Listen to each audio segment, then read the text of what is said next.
much, Jamie. It's sort of humbling to come here to Cambridge, especially this morning. We were in the great building of the LMB where so many fundamental discoveries have been made, and where here at Cambridge, science is continuing to be advanced by brilliant people working on important problems. So I think I speak for both Joe and me to say that we really are humbled by this invitation. And the Adam Smith, who from the Nobel Foundation, who has been after us for a number of years to do this, we have finally agreed, largely because it was here in Cambridge, and it's a place that we hold in the highest esteem. So, let me tell you what I'm going to talk about. That is hypercholesterolemia, or high blood cholesterol, and heart attacks, and how this was the origin of a 40-year partnership. And this is the disease that attracted our attention, the disease of atherosclerosis. These are the coronary arteries of a 40-year-old man that supply blood to the heart muscle. And this man died of a heart attack, and his arteries were opened, and you can see these yellow deposits, which we call atherosclerotic plaques. They begin with the insudation of cholesterol into the wall of the artery, and that leads to an inflammatory response and eventually a fibrosing response that narrows the lumen of the vessel until it a thrombus develops, and that blood clot blocks the circulation of blood to the heart muscle. The heart muscle that was dependent on this blood supply is now deprived of oxygen, and we get the crushing pain of a heart attack. Now, the cholesterol that enters the wall and creates this disease is carried in the plasma in the form of a lipoprotein, a cholesterol transport protein called LDL, which means low-density lipoprotein. And LDL, there are other lipoproteins in plasma, but LDL is the most abundant cholesterol-carrying lipoprotein in human plasma, and it is the one responsible for the atherosclerotic process. And each LDL particle is about 22 nanometers in diameter. It's about the size of a small virus. And within each LDL particle, there are about 1,500 molecules of cholesterol ester. That is, this is the molecule cholesterol, and when it's carried in LDL, it's attached to a long-chain fatty acid to form a cholesterol ester. And the job of LDL is to carry this cholesterol around in the plasma and to deliver it to tissues that need cholesterol. Biology has a problem because every cell in the body requires cholesterol. It's a required building block for the plasma membrane that surrounds all cells. And yet cholesterol is so insoluble that it can't be transported in plasma like glucose or sodium or other soluble substances. And that's why nature has to incorporate the cholesterol into these lipoprotein particles. Now, Joe and I came to these studies from very different backgrounds. Joe was born in Sumter, South Carolina, and he was raised in a town called Kingstree, South Carolina. And if any of you know about the United States, I don't know, I don't think there is any comparable place in the United Kingdom, to be honest. Kingstree, South Carolina, I used to think it was in the middle of nowhere, and then I went to visit it, and I realized the middle of nowhere is a defined place. It's the middle of nowhere. Kingstree is off to the side of the middle of nowhere. And somehow Joe grew up in this town and read a lot of books and went all through college in this town, all through high school, and then went off to college at a school in Virginia and Washington and Lee University. I, on the other hand, was born in Brooklyn and raised in suburban Philadelphia. with a population of 6 million, Philadelphia being one of the nation's oldest cities, and of course, the site where we declared our independence from you British. And I attended the University of Pennsylvania, founded by Benjamin Franklin, which is the oldest university, the oldest medical school in the United States. So I thought I was pretty sophisticated. And it happened that in 1966, both of us were accepted for residencies in medicine at the Massachusetts General Hospital. And I have to admit that when I was accepted, it was the hardest residency position to get. They only accepted 7 people outside of Harvard, and I was very fortunate to be accepted. And then they sent the list of who else was accepted, and there was this name, Joe Goldstein, from this Southwestern Medical College in Dallas, Texas.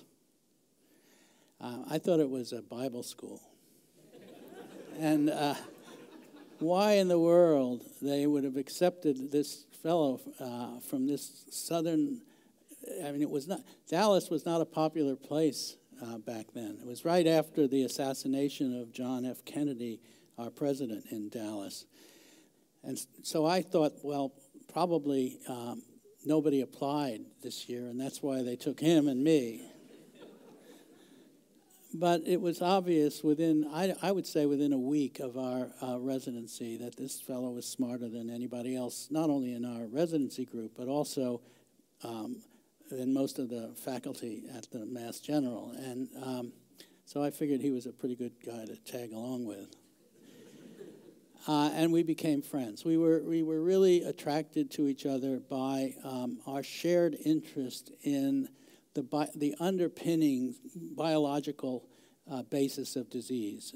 As a resident and an intern, your first job is to take care of your patients and then make sure that you have the right diagnosis and have instituted the right therapy.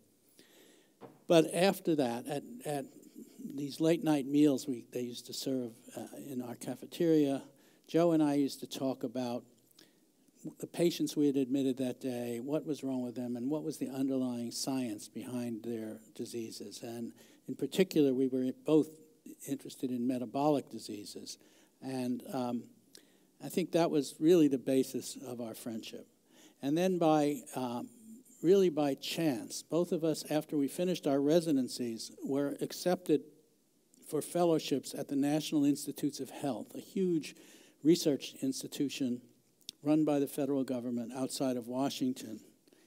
And Joe did his fellowship with Marshall Nierenberg, who, even while Joe was in the laboratory, Nierenberg received the Nobel Prize for uncovering the genetic code. And I did a fellowship with the best biochemist and enzymologist at the NIH, a man named Earl Statman, who didn't get a Nobel Prize, but he did win the United States National Medal of Science. So we both trained with really outstanding scientists. And then, for reasons that I will tell you in a moment, Joe went to the University of Washington to do a genetics fellowship, while I moved to, of all places, Dallas, Texas, to the Southwestern Medical School as a fellow in gastroenterology. And then in 1972, Joe returned to Dallas, and we both began our careers of assistant professors of medicine at UT Southwestern. By this time, the medical school had been taken over by the University of Texas, and it was University of Texas Southwestern Medical School. Now, I show this picture. This is a picture of us when we met as residents. I don't show this picture because we were handsome, although we were. But I show it because we were young. And for those young scientists, budding scientists in the audience, I think it's very important that when you see an old scientist like me, try to think of me at that age. I certainly appreciate it. And But that's what we look like, and that's how young we were when we started out on this adventure. And the adventure began at the National Institutes of Health when we saw this little girl. She was 6 years old. She was hospitalized at the NIH because she was having repeated heart attacks. That is, the coronary arteries that supplied blood to her heart muscle were blocked by deposits of cholesterol, just like the arteries that I showed you in the beginning. But this little girl wasn't a 60-year-old man. She was 6 years old. In fact, she had her first heart attack when she was 3 years old. And we knew she had a genetic problem because her brother was 8 years old and he had the same condition. And they were hospitalized on a permanent basis at the NIH because they couldn't walk across the room without having angina pectoris because the circulation to their heart was so compromised. Now, the reason they had this condition was because the level of LDL in their blood was 8 times above normal. So a child this age should have an LDL, beg your pardon to any clinicians, as colonials we use an outdated system of units. Instead of millimoles, we talk about milligrams. So a normal child should have an LDL level of about 100 milligrams per deciliter, and she had an LDL level of 800 milligrams per deciliter. Now, because that LDL level was so high, she had these bumps in her skin. And the bumps are caused by bruising. So if you fall and you bruise your knee, you get a black and blue mark. Well, what is that? Well, the capillaries in your skin have ruptured, and the contents of the bloodstream have now gotten out into the tissue. And so you get this swollen red mark. And after a few days, there are scavenger cells or macrophages that are mobilized and come into the tissue from the bloodstream, and they eat up and destroy all the constituents of blood that have leaked out of the arteries, leaked out of the capillaries into the tissue. And so eventually this black and blue mark resolves. But when she bumps her knee, and the plasma leaks into the tissue, there's so much LDL there that it creates a problem. The scavenger cells come in, they ingest this LDL, but they become so swollen with cholesterol droplets that they're paralyzed and they can't move and they can't carry the cholesterol out of the tissue. And so she's left, and then that starts the same process that occurs in the artery wall. That is, one gets inflammation and then fibrosis, and she's left with these permanent bumps. And it doesn't take very much trauma. If you look at her wrists, this particular patient is in a society where she used to wear copper bracelets for health. And just from the rubbing of the copper bracelets on the skin, that's been enough to create these cholesterol deposits. So the same thing that's happening in her skin is happening in her arteries. That is, whenever the endothelial lining that protects the artery, whenever that becomes damaged in some way, her plasma leaks into the wall of the artery, and that causes these atherosclerotic plaques to form. Now, when we saw these children, it was in 1968 or 69, and it was frustrating because there was nothing we could do for them. Coronary bypass surgery hadn't been invented yet, let alone angioplasties where we open up arteries, and heart transplants weren't even being done. And there were no effective medicines to lower cholesterol. We took the children and put them on a low cholesterol diet, actually a zero cholesterol diet, which they maintained for 6 months. And their blood cholesterol level didn't go down 1 iota. Now, we knew it was genetic, not only because her brother had the same problem, but also because both of her parents had an intermediate level of LDL. Not normal, not eightfold above normal, but about twofold above normal. So it looked like these children had inherited a mutant gene from each parent, and when they inherited 2 copies of the mutant gene, they had this very severe condition. Now, fortunately, the condition is extremely rare. Only 1 in a million children is born with this condition. We call it familial hypercholesterolemia, familial high blood cholesterol, and these children have the severe homozygous form of the disease. Well, you know, it was pretty striking to see these children, and the issue was, could we possibly figure out what was wrong with these children?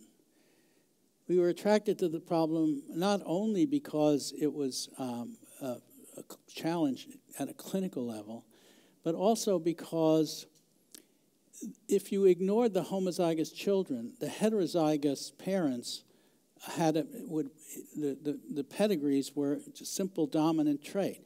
That is, the single copy of a gene was passed from one generation to another, and in each person who inherited it had an LDL level that was twofold above normal and had heart attacks not at age 3, but at age 40 or 50.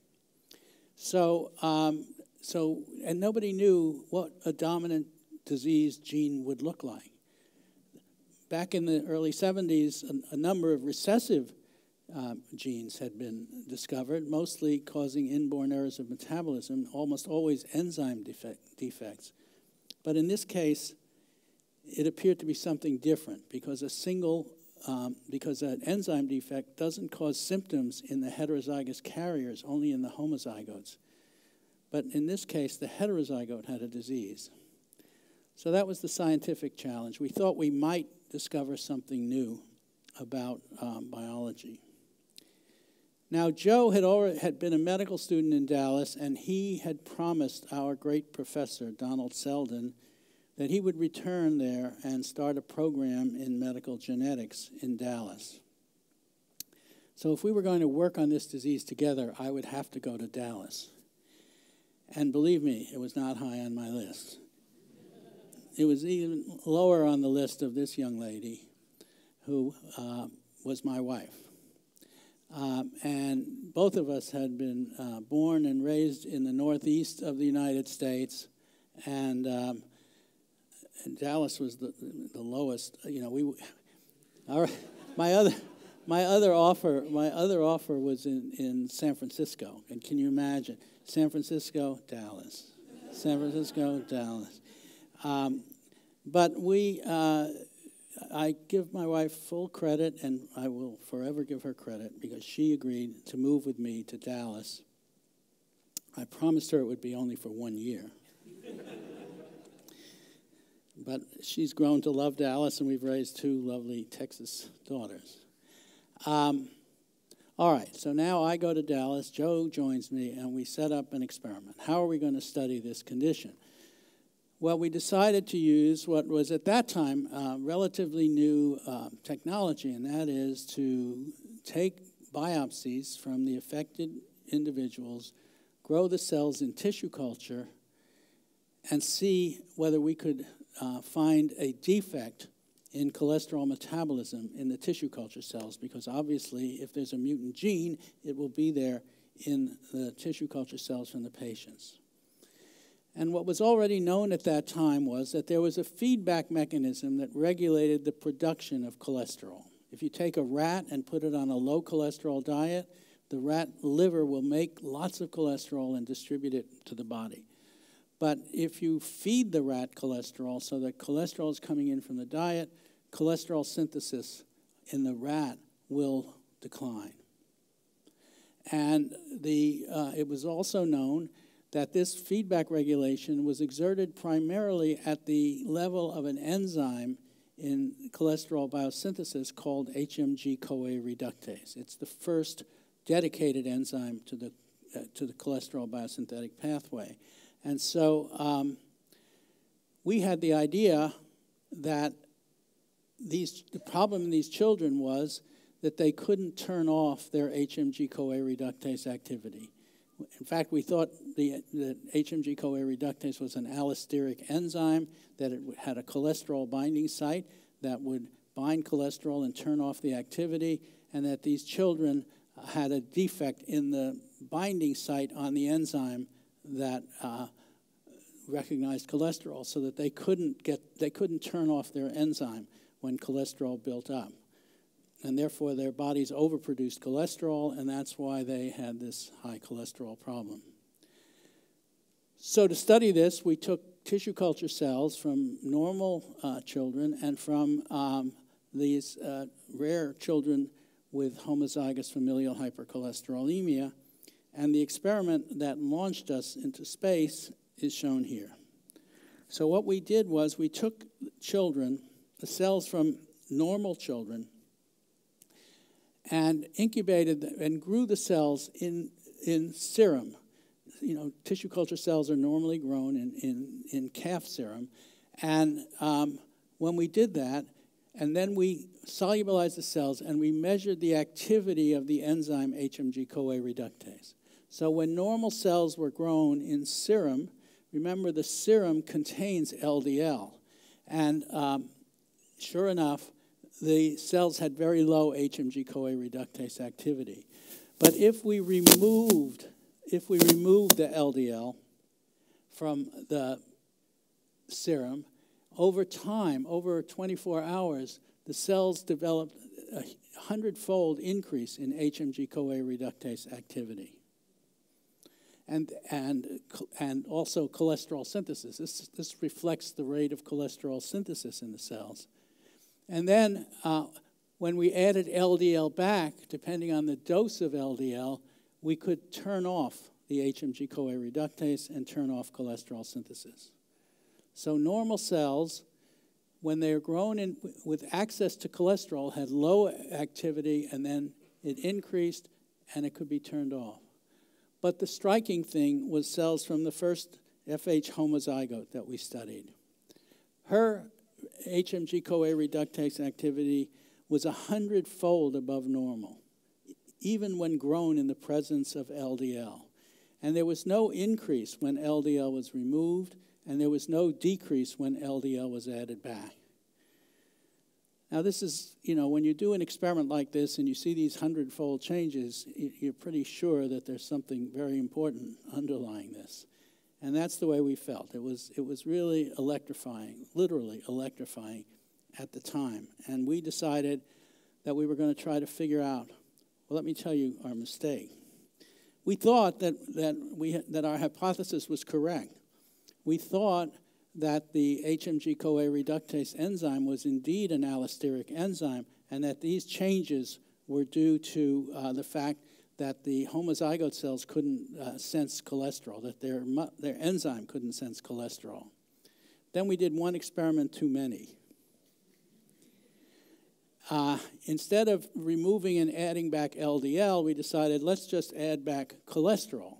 So we removed the LDL from the normal cells, the activity went up, and then we added cholesterol back dissolved in ethanol, and as expected in the normal cells, the activity went down, but shockingly, in the FH patient cells, the activity also went down.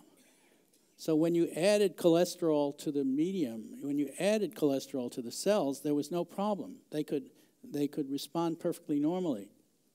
The problem had something to do with how LDL delivered cholesterol to the cells. Now I have to say, you know, this is sort of a historic time. I mean, we're discussing history here. This really set us back because we were both trained in biochemistry, but this looked like a problem in cell biology. This looked like a problem, you know, how does a cell get access to the cholesterol that's sequestered inside of this lipoprotein particle?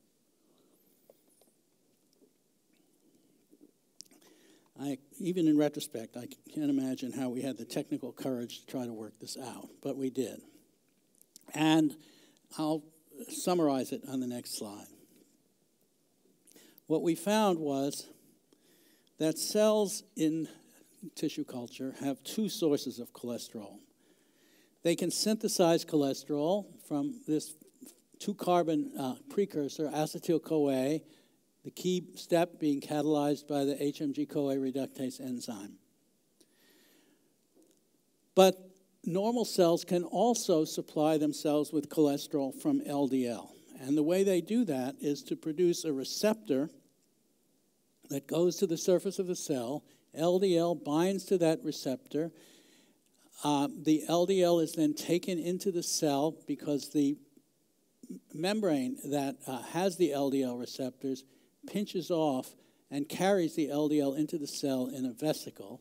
And eventually the LDL is delivered to lysosomes where the cholesterol esters are hydrolyzed and the cholesterol is then released so it can be used by the cell to make new plasma membranes. I should point out here in Cambridge that the reason these LDL receptors get internalized in this way is because the membrane here is lined by a protein called clathrin, discovered here by Barbara Pierce. These things are called coated pits because they're coated with this protein clathrin. And the LDL receptors are in these coated pits and carry the LDL into the cell. This was the initial description of a process that is now recognized as a general process called receptor-mediated endocytosis. And under normal conditions, when normal cells are growing in tissue culture, they preferentially use the LDL receptor to supply themselves with cholesterol. And that's why their HMG-CoA reductase activity is so low.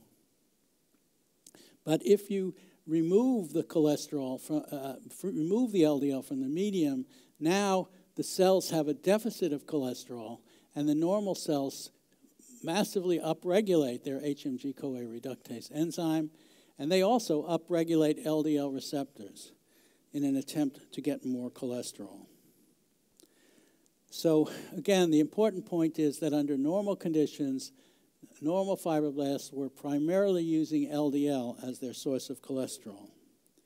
Now in the cells from these familial hypercholesterolemia children, the defect is in the gene for the LDL receptor. These cells were unable to make any LDL receptors. They couldn't use LDL at all. Therefore, they had no LDL-derived cholesterol. The cells survived in tissue culture because they massively upregulated their HMG-CoA reductase and supplied themselves with cholesterol. Now then the question became, this is an abnormality in a tissue culture cell. How does this abnormality in LDL receptors cause the LDL level to rise to such high levels in blood? Well, this slide summarizes what we know about LDL metabolism in the body. So LDL begins life in the liver. It's secreted as a lipoprotein from the liver, but it's not a mature LDL particle. In fact, when it comes out of the liver, it's called very low density lipoprotein, or VLDL. And the reason it's called VLDL is because it has a lot of triglyceride. In addition to cholesterol, shown here, this particle contains triglycerides, which are basically carriers of fatty acids. And when the VLDL particle circulates through capillaries, the triglycerides are removed by an enzyme, and they enter adipose tissue and muscle. And the particle shrinks in size because the triglycerides have been removed. And now the only thing left is the cholesterol ester. It emerges from the capillaries, and then most LDL particles are cleared in the liver by LDL receptors. And in FH homozygotes, VLDL is made normally. It's metabolized normally to LDL, but then the LDL can't get into the liver. It's a clearance problem. The LDL builds up in plasma and reaches extremely high levels until a steady state is reached in which low affinity pathways can remove the LDL. But these pathways are only driven when the plasma LDL level is high. So we think we understand pretty much what's happening in familial hypercholesterolemia. But then the question was, why do people with normal LDL receptor genes have LDL levels high enough to cause heart attacks? Because heart attacks are the most common, the most frequent cause of death in the United States. About 30% of all deaths in the United States are due to heart attacks, obstruction of the coronary arteries. It's pretty similar here in Britain. And the question is, if these LDL receptors are so damn good, why in the world don't they remove LDL and let the LDL level stay low enough so that it can't deposit in arteries and produce these plaques? What's wrong with normal people with normal LDL receptor genes that they should have LDL levels high enough to cause heart attacks? Now, the public reason for this is shown on this slide. And in fact, for once, the public reason is right. The LDL levels that we see that are high enough to cause heart attacks in normal people are a result of the high-fat, high-cholesterol diets that we are eating. Diets particularly that are rich in cholesterol and saturated fatty acids. And I don't have time to go through all the epidemiologic and experimental evidence that supports this, but it's very well established by international epidemiologic studies. Populations that eat high-fat, high-cholesterol diets have high LDL levels, and populations that eat low-fat, low-cholesterol diets have low LDL levels. And we can look at it this way. When I went to medical school,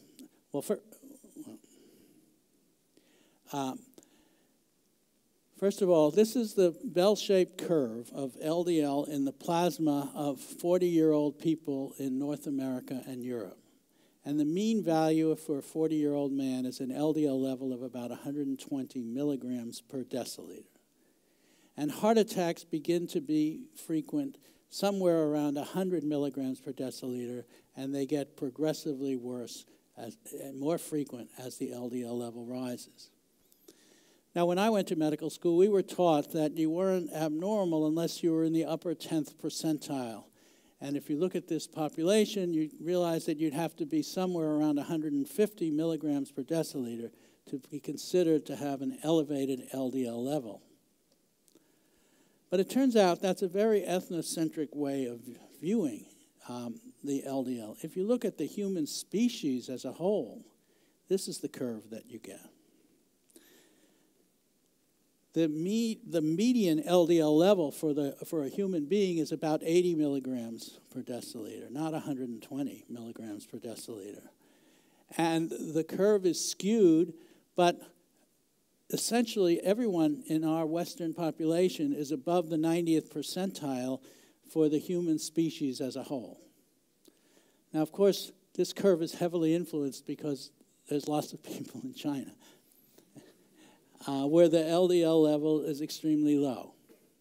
And we know that in China and Japan, the LDL level is, the mean is around 80 milligrams per deciliter, and it's because of diet. And how do we know it's because of diet? Because when the same Japanese people move from Japan to Los Angeles and they start eating a Western diet, their LDL level goes up just like everybody else's.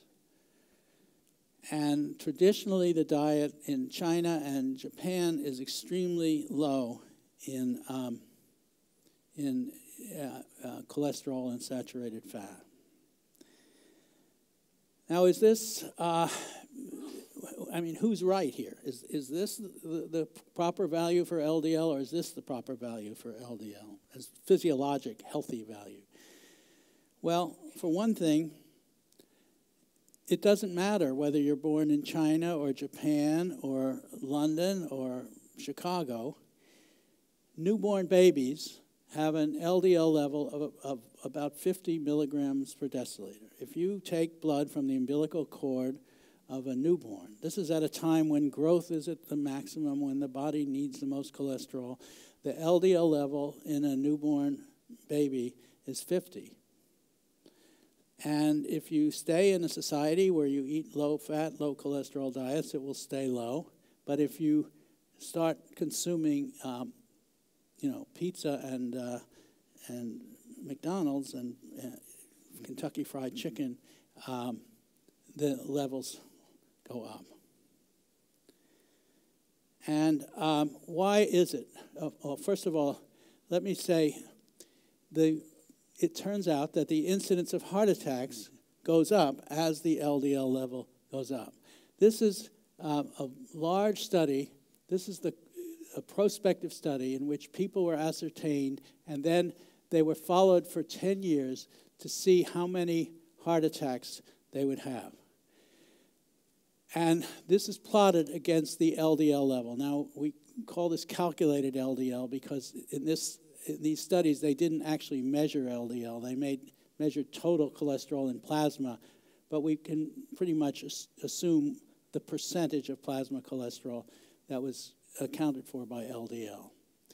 And what you can see here in this USA study, primarily in Chicago, that as the LDL level rose, the number of heart attacks rose. But it looked for a while like this curve was turning, and that people thought it was a J-shaped curve. But Richard Pito from your neighbor Oxford and his colleagues did a very important study in China, in Shanghai, where in Shanghai this is a high cholesterol level. And what they found was that the number of heart attacks, even though the number is very low, it was still proportional to the cholesterol level. So we know from this data that this is not a J-shaped curve, that the lower the LDL, the lower the heart attacks. And now why is it that a diet that's high in cholesterol causes the LDL level to rise? Now remember, I showed you that pathway of LDL. It begins in VLDL and it gets converted to LDL, and the intestine does not appear on that graph. And the fact is that many years ago, when it was still legal, we took some medical students and we fed them a breakfast where we gave them about a half a dozen eggs and a half a pound of bacon and a milkshake, and we put some eggs in that milkshake. And we paid them. And they ate this breakfast, and then we had an indwelling catheter, and we took blood samples every hour for 24 hours.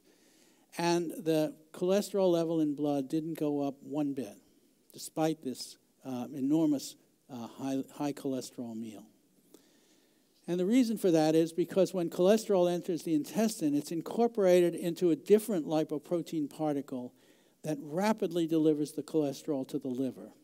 So when you eat cholesterol, it goes right to your liver, and it doesn't appear in your plasma. And that's why when a doctor measures a blood cholesterol level, you don't have to be fasting. It doesn't matter what you ate. Blood cholesterol can be measured any hour of the day, and it doesn't change.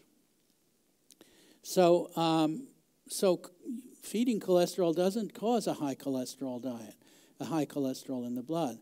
But why should people on these high cholesterol diets get high LDL levels? Well, the reason is from this feedback mechanism that I discussed earlier. Remember what happens. When a cell gets too much cholesterol, it turns down its HMG-CoA reductase activity, but it also turns down its LDL receptors. So when we take animals and we feed them cholesterol, as the cholesterol begins, one meal doesn't do much, but as the cholesterol begins to accumulate in the liver, the cholesterol builds up in liver cells and it turns down the production of LDL receptors. So there's a feedback mechanism that lowers LDL receptors. So what happens over a prolonged period, as shown in the bottom of this slide, when we eat high cholesterol diets, the cholesterol builds up in the liver, there's a reduction in LDL receptors, and the LDL accumulates in plasma. Now, it's not 100% reduction in LDL receptors, or we would all look like these FH homozygote children. It's not even a 50% reduction, or we'd all look like FH heterozygotes. It's probably somewhere in the range of 10 to 20%, but it's just enough to nudge our LDL levels from 80 to 120 or above. So the way we look at it is as follows. When we're newborn humans, we have high LDL receptors and low LDL. As we grow, if we're in a society that eats a high-fat diet, the number of LDL receptors declines, the LDL level rises, and heart attacks begin to occur. It's not as severe as FH heterozygotes or as the rare FH homozygotes, but it's enough to push us over this sort of threshold value somewhere around 100. Now, one of the interesting things is that these levels of LDL in the level below 50 is what you see in every other animal species: rabbits, rats, cows, guinea pigs, sheep, dog, camel, swine, primates, and in newborn humans. So we believe that this is actually the physiologically healthy level. And it's only in Western societies where we eat these diets that this elevation occurs. Now, people frequently ask, well, there's no true carnivore on here. What about lions? So we looked up the data, and lions in captivity, it's hard to get a cholesterol on a lion in the wild, but lions in zoos have LDL levels between 50 and 75. And the reason is, even though they feed these lions these big steaks, they feed them, like every other day. They don't feed them, a lion doesn't have bacon and eggs for breakfast and a hamburger for lunch and a steak for dinner like a typical American. So they're not really overloaded with fat in the diet. So even carnivores have these low LDL levels. Now, the good news is that it's possible to go back up on this curve. It's possible to raise LDL receptors. And that is due to the discovery by this man named Akira Endo. Endo was a scientist working in the Sankyo drug company in Japan. And Endo started screening fungal extracts, natural products, to look for agents that would inhibit the HMG-CoA reductase enzyme. He had read our work and some of the other work, and he believed that HMG-CoA reductase was very important. And he screened, he claimed, thousands of different fungal extracts until he found a chemical that would block the HMG-CoA reductase enzyme. And the chemical that he found was called compactin. And this is the structure of the first HMG-CoA reductase inhibitor, in which R1 and R2 are both hydrogen atoms, and the lactone ring here is closed. This very complex molecule, which has 8 asymmetric centers, is made by a mold, a penicillin mold, and this side chain, this is the reaction catalyzed by HMG-CoA reductase, and this side chain looks identical to the product mevalonic acid, which is also a lactone. And this it's actually a transition state inhibitor of the enzyme, and it blocks the enzyme at nanomolar and subnanomolar concentrations. And to this day, it is an amazing fact, and maybe someone here from AstraZeneca can disabuse me of this question, but it's amazing to me that a fungus would make this molecule, and it has to have every one of the asymmetric carbons has to be in the right configuration in order to inhibit this enzyme. And you might say, well, people say, oh, the fungus made it so that it could kill its enemies. Well, if you wanted to kill an enemy, this is the worst thing you could possibly imagine, because you can eat kilograms of this stuff and not die from it. So it's not that. And if somebody asks later, I'll tell you what my pet theory is. But we don't know exactly why, except that it was there to let Endo have a great discovery. And then the first molecules that were developed by different companies, this lovastatin was the first commercial version, which has a methyl group at this R1 position. Also a natural product from a different mold.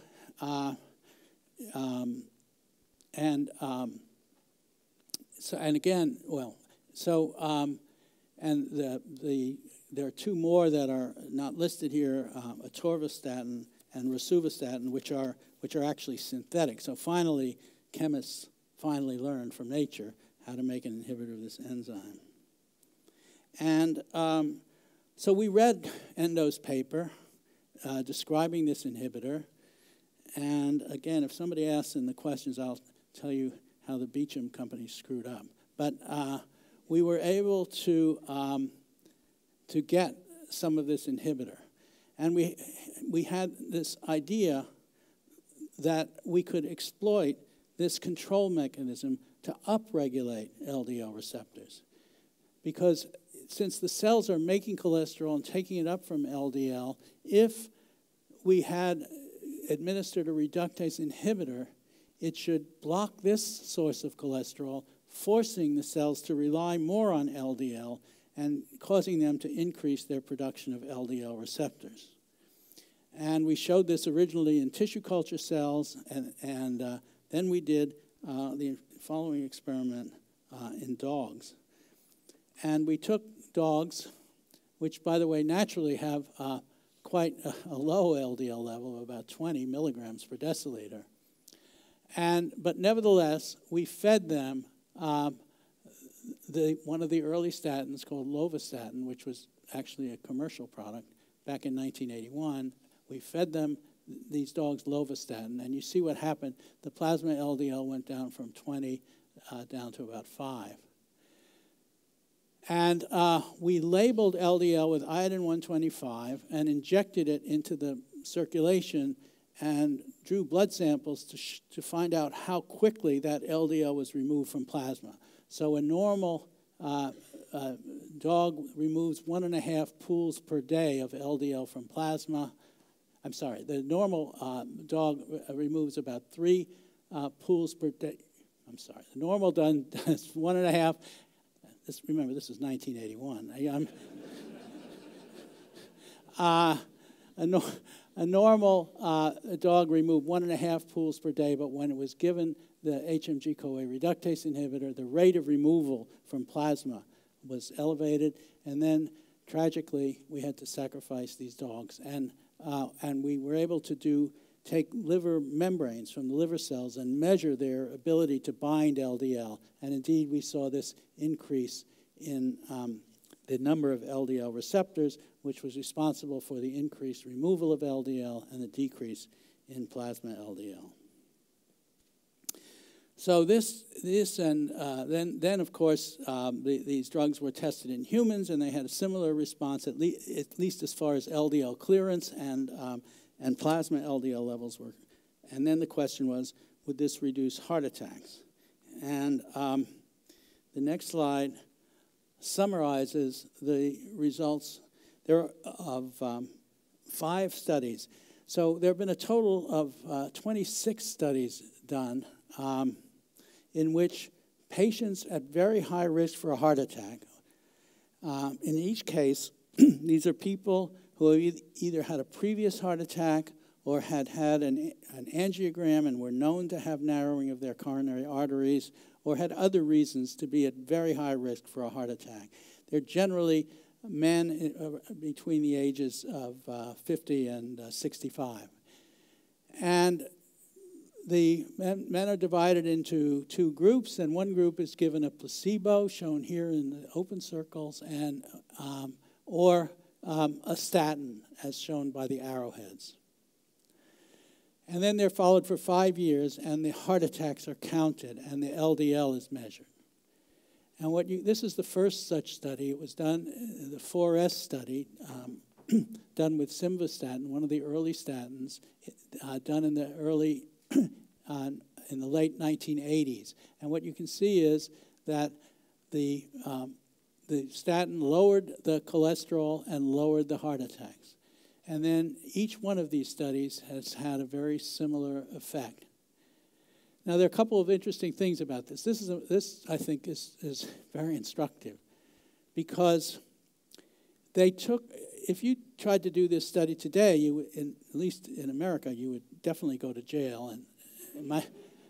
Because they took these people who were at very high risk for a heart attack, and half of them were, these people had an LDL level of 190, and they put half of them on a placebo sugar pill, okay?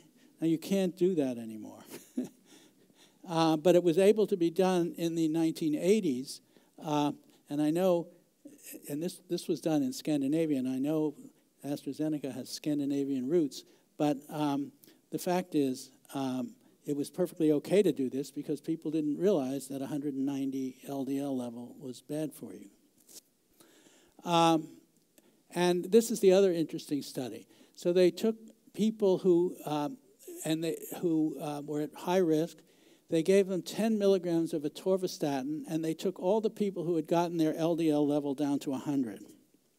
And then half of them were bumped up to 80. And what you see here is that simply going from 10 milligrams to 80 lowered the LDL and also lowered the heart attacks. And the other fascinating thing about this is, look at where we've come from. In this case, 25% of these people had a heart attack over the next 5 years, and now we're down to 5%. So we're getting to be good at treating LDL. And because of these kinds of data, in the United States, the American Heart Association and the National Institutes of Health formed a panel that meets periodically and issues guidelines. What should the doctors try? How low should doctors try to get the LDL level in people who are at high risk for a heart attack? And what you can see here, when they first met in 1987, they said it would be a good idea to get the LDL down to 130. And when they met in 2004, the new figure was an LDL of 70. So as the data has come in, the target for getting the LDL down has advanced. Now, I have to tell you that there's been a subsequent panel that introduced recommendations here in 2014, and they basically said, forget about the cholesterol, just give everybody a statin. I don't believe that, and I don't think it's a very good idea. But I do think that, we can talk about who should get a statin and who shouldn't. But if you're one of these very high-risk people, for sure, it seems logical to get your LDL down to 70. Now, in the last couple of minutes, let me talk about the next and the last question. The question is respect to LDL, is no longer how low, but how long the LDL should be reduced. And that has arisen because of observations on patients with mutations in a protein called PCSK9. Now, what is PCSK9? PCSK9 is a protein that's made in the liver. It's secreted into the plasma. It comes back to the liver, and it destroys LDL receptors. Don't ask me why. I have no idea. But all of us make this protein. So all of us are constantly destroying some of our LDL receptors because the PCSK9 is destroying them. The way it destroys them is it prevents the receptor from recycling to the surface. So normally, when the receptor binds LDL, it enters the cell, and it drops off the LDL in the endosome, and then the receptor returns to the surface so it can bind another molecule of LDL. And each receptor makes many trips into and out of the cell every day. But when PCSK9 binds to the receptor, it enters the cell, but then the receptor can't recycle. And as a result, the receptor is destroyed. So PCSK9 is a natural product made in the liver, circulates in the blood, and destroys LDL receptors. But there are people who have mutations in PCSK9 that lower its function. And mutations in PCSK9 preserve receptors, and people with PCSK9 mutations have low LDL levels. Now, this is primarily the work of Helen Hobbs and Jonathan Cohen, colleagues of ours in Dallas. And what they did, they conducted a study called the Dallas Heart Study, in which they have collected about 4,000 people in Dallas, and it's based on the population of Dallas, so it has a lot of African Americans in the study. They did a clinical evaluation of these 4,000 people, and now they've been following them for almost 10 years. And they looked and they sequenced the genes of people who had low LDL levels. And what they found was that people who had low-level LDL levels frequently had mutations in PCSK9. So among Caucasians, 1 out of 30, about 3% of people, has a point mutation in PCSK9 that partially inactivates one allele of PCSK9. Their LDL levels are 15% below normal because their PCSK9 is not destroying as many LDL receptors. But remarkably, even though this reduction in LDL isn't great, they have a 45% reduction in heart attacks. But even more striking is the situation in African Americans and actually in Africans as well. And 1 in 50 African Americans has a much more severe, a nonsense mutation in one copy of their PCSK9 gene. So they're heterozygous for a loss of function mutation in PCSK9. Their LDL levels are reduced by 30%, but the remarkable thing is that their heart attack rate is reduced by 90%. This 90% reduction occurs even though they have the usual incidence of hypertension, which we see in African Americans, cigarette smoking, diabetes, all the things that contribute to heart attacks, all the other risk factors are present. But because of this, only a 30% lowering in LDL, heart attacks almost never occur in these people.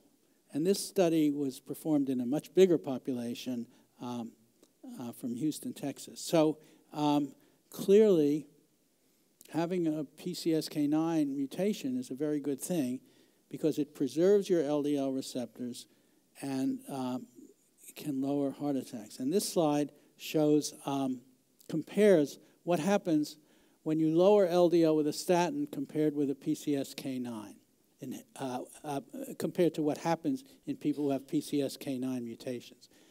So for example, if your LDL has been lowered by 15% by a statin, you have a 15% reduction in coronary disease. But if that same reduction has occurred because of a PCSK9 mutation, you have a 45% reduction.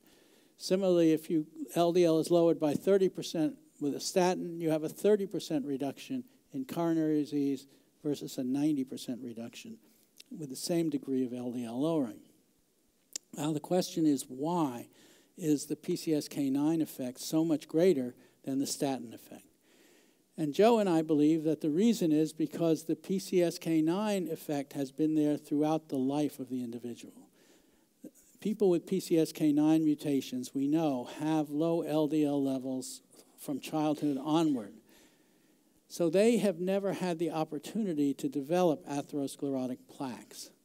On the other hand, people with normal PCSK9 have higher LDL levels. We know that their plaques begin in their teenage years, and we don't start treating them until they get to be 50 or 60 years old, the plaques have already developed, and we're just trying to block the last step in the process, the thrombus formation.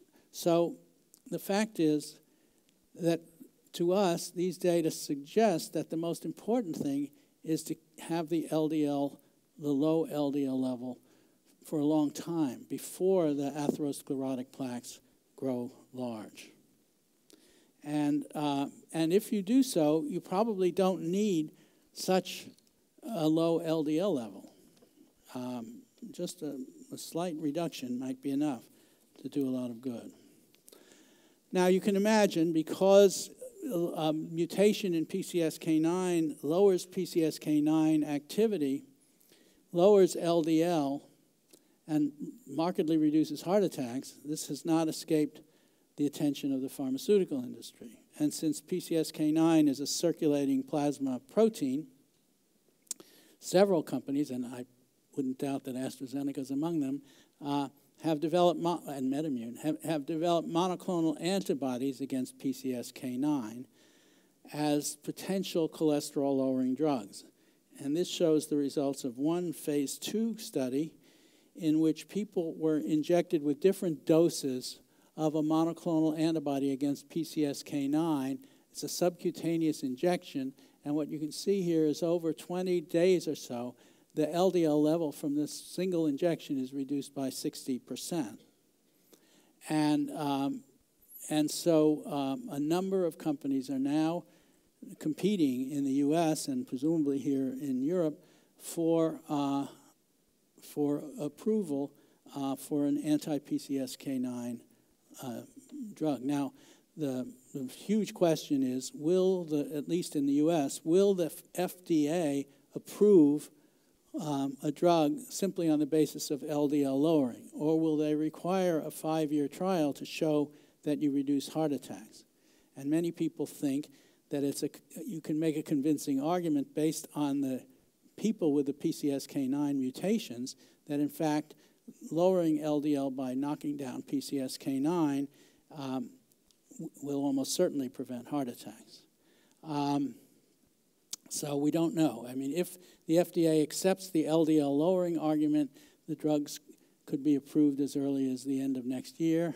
If they want a 5-year trial to count heart attacks, it'll be 5 or 6 more years. But they do. Another use of these drugs is in people who have statin intolerance. Some people, statins in general are very well tolerated, but some people get muscle cramps and muscle pain when they take statins. And it's the thought, there's no data yet, but the thought is that PCSK9 blockade shouldn't have these effects. So, Joe and I were attracted together by this little girl back in the late 1960s at the National Institutes of Health, and our interest in this disease led to a 40-year partnership. Now, let me just tell you before I conclude that Nobel-winning partnerships are not rare. So these are some Nobel Prizes that have been awarded to people who worked together, who made a co-discovery. And, of course, the most famous is right here. These people only worked for 2 years together. We had to work for 42 years, and we still haven't caught up to them. But the fact is that, you look at names like Jacob and Monod, Fisher and Krebs, Bishop and Varmus, Hubel and Reed. So these are really important people, and they did their work together. And we're going to get into a panel discussion of what partnerships mean. You notice there's a gap here, and the gap is because this year the Nobel Prize in Medicine is shared by Moser and Moser, who found grid cells in the brain. And the difference between Moser and Moser is that they're married to each other. And unfortunately, they're still young. They might catch up to us someday if they can keep their marriage together after a Nobel Prize. So there's one Disadvantage to a long career, and that's shown here. We started 1966. Here we are in 1974 in the lab, 1985 with the prize, and we're still trying to keep up the tradition. Thank you very much.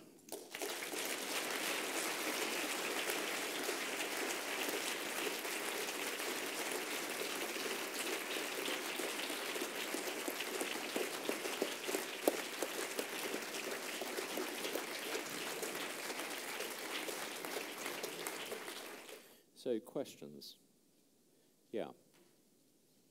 I'd like to just ask about the standard of care today for people who are sadly afflicted with familial, the homozygous form of FH, because you started out obviously inspired by that poor girl, but the medicines you described, the statins and even the PCSK9 antibodies, probably don't have any utility there. And could I also ask you on the other extreme, do you think that PCSK9 antibodies will become used more broadly for less severely hypercholesterolemic individuals? Well, let me start with the first one. About, what was it, Joe? 5 years ago, Joe and I gave a lecture to the big meeting of the Endocrine Society, the Endocrine Society in Washington, the national meeting of this big medical society. And we told the story and showed the picture. And afterwards, a physician came up to us and said, you know, that your little girl patient, she's my patient. And we said, what are you talking about? And she said, yes, she's my patient. In fact, she lives in Houston, Texas, of all places. And we said, we couldn't believe she was still alive. And the reason she's still alive is because they started doing something called LDL apheresis. So they take blood, put the plasma over a column that binds the LDL and removes it, and then they return the plasma back.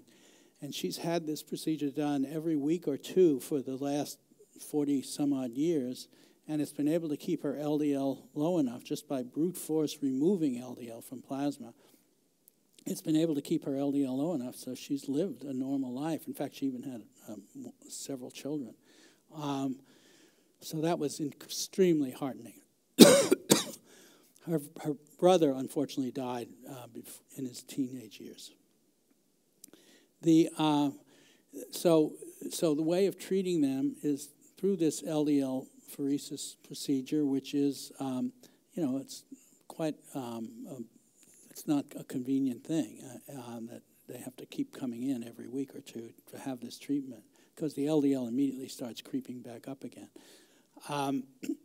The other thing is a liver transplant. So a number of patients have had liver transplants, which the new liver removes the LDL. The first one was a patient of ours who responded very well to a liver transplant.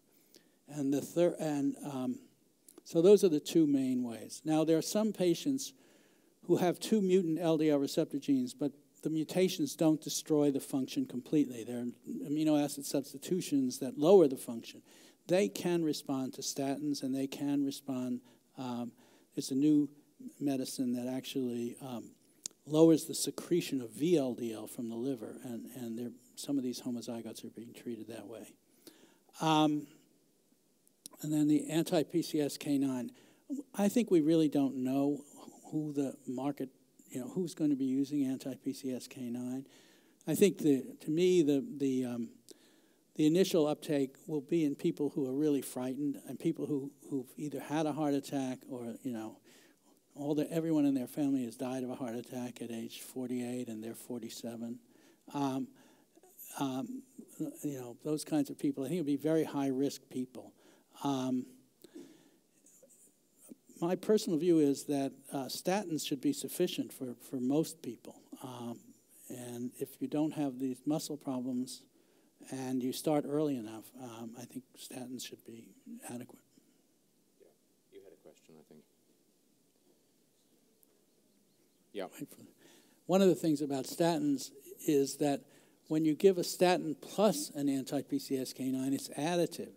So you can get the LDL level down below 20 One of the problems in the clinical trials is they're worried that the LDL is going too low and whether there's a threshold at which a low LDL can be dangerous. So far, no one's seen any of that.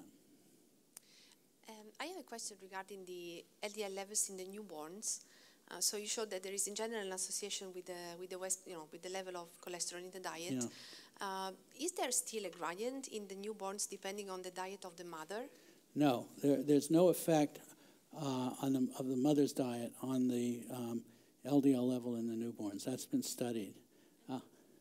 What's the reason? Well, the LDL level in the newborn is being established by the liver in the fetus. In other words, it's controlling the LDL level and keeping it low. This one up here. Although, let me say one other thing.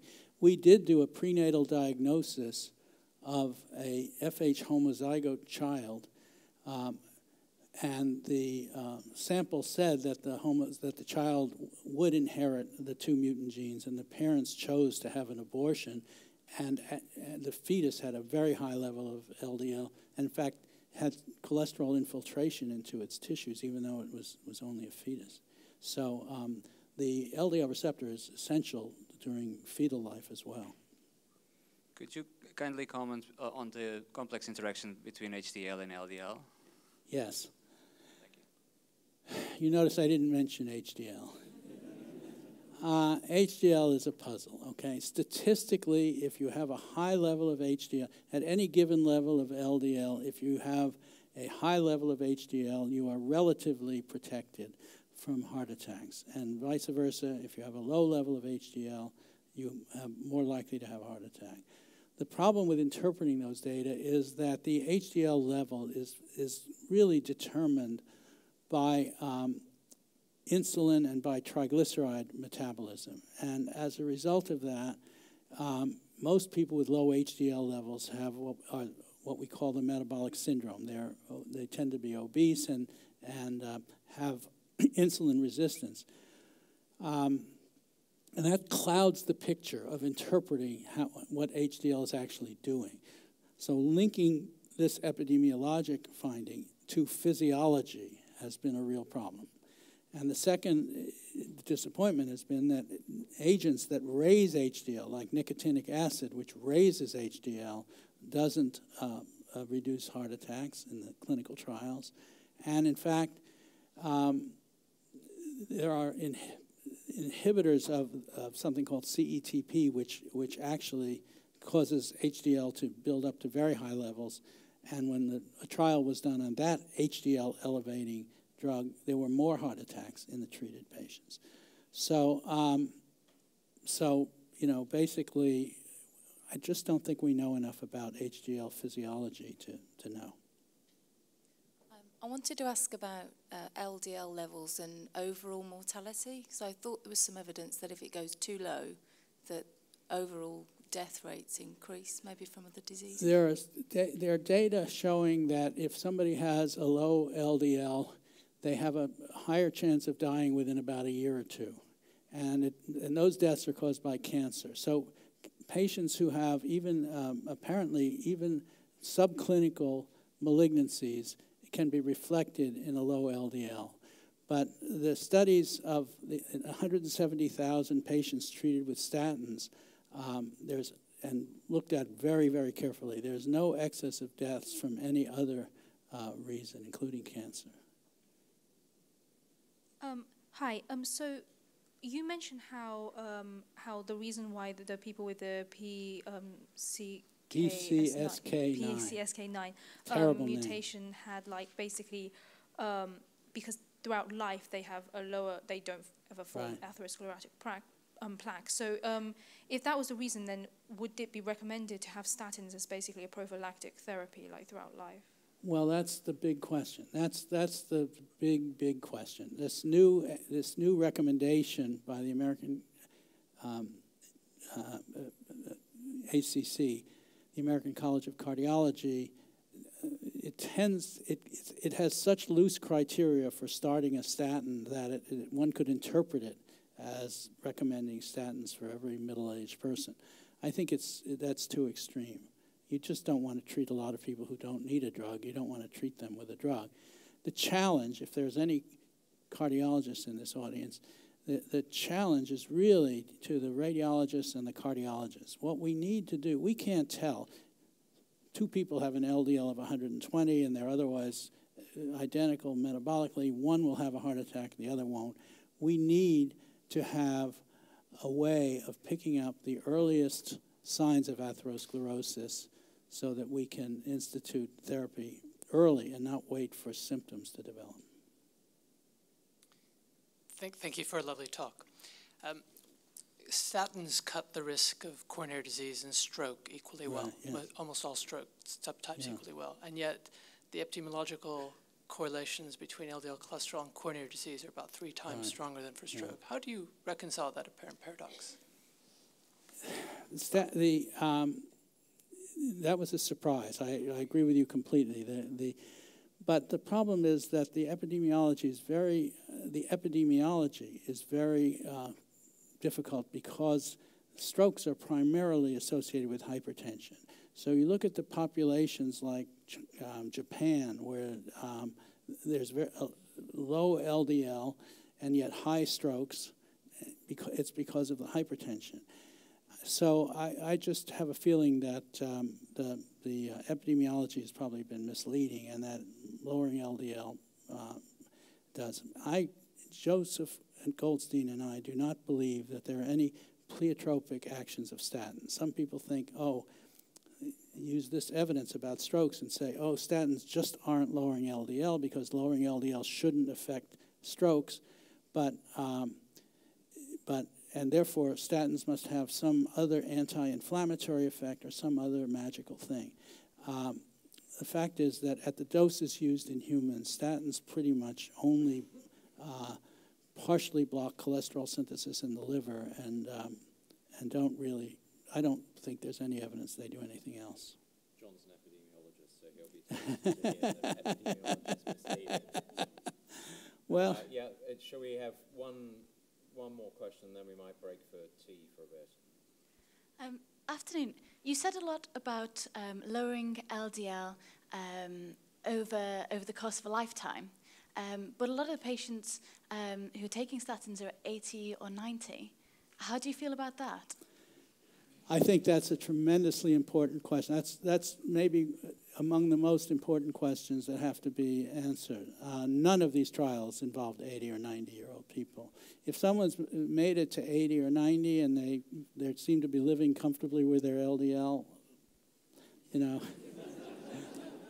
I'm not sure that I would advocate therapy.